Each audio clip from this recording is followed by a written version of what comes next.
what's up, everybody? Steve Schwartz here from LSAT Unplugged, coming to you today to share some exciting news about why law school will get easier and easier in the coming years. Before I get into it, please do me a favor, like this video, leave a comment, and subscribe to the channel if you haven't done so already. It really helps with that YouTube algorithm, and I really do appreciate it. So why will law school admissions get easier and easier in the coming years?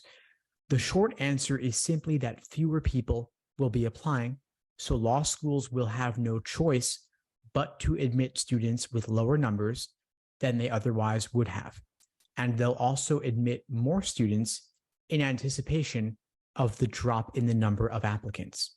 But why will fewer people be applying? And how do law schools know this will happen? Well, I have to backtrack a little bit. During the 2008 recession, people had fewer kids because the economy was bad.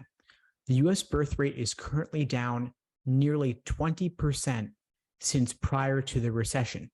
And according to the Higher Education Demand Index, it's down even more in the demographic groups that typically go to college. This means fewer people will apply to college in the year 2026 and beyond.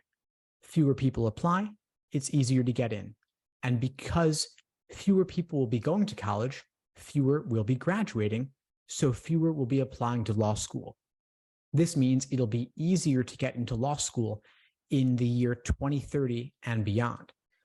Now, colleges and law schools are aware of this demographic cliff, and they're really worried about it. One Harvard academic, Clayton Christensen, predicts that half of colleges and universities will close or go bankrupt by the year 2030. Fewer students means fewer tuition dollars. Some schools already have trouble getting applicants as it is, so many lower ranked schools will likely close their doors and go out of business. Of course, no institution wants to go out of business.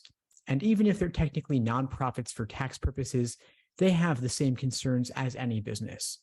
Smart schools will plan ahead by accepting more students prior to this enrollment cliff created by the demographic cliff. This will give them more tuition dollars to plan for the lean times ahead.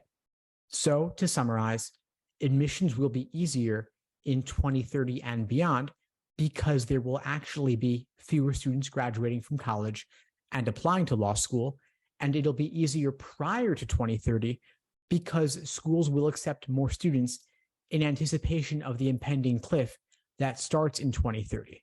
So every year, as we get closer to 2030, admissions will get easier and easier as schools become increasingly concerned about the impending threat to their tuition dollars posed by having fewer students in the applicant pool. Not only will they admit more students and increase their class sizes, but they'll also remove other barriers to applying, like application fees, and they'll stop raising tuition so much each year. They'll also increase scholarship money significantly, which will in turn decrease their tuition revenue. I'd even expect some schools to automatically admit students based on their LSAT scores without requiring them to submit application essays. And other schools may eliminate standardized test requirements altogether.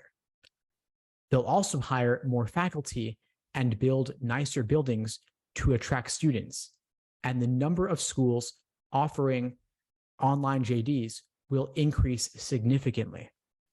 It's worth noting that the drop in applicants will be much more severe for smaller and lower ranked law schools that rely heavily on tuition dollars. It's less important for larger and elite institutions that have large endowments and other sources of revenue.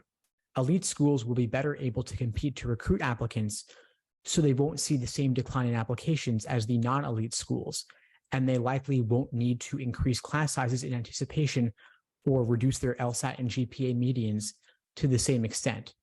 In fact, some believe that elite schools like Harvard and other top 14 law schools will actually see increased demand as we approach the year 2030. Regardless, it'll be much easier to get into the majority of schools outside the top 14, and elite schools may see a relatively weaker applicant pool as well, which could make it easier to get in. Anyway, folks, that's all for now.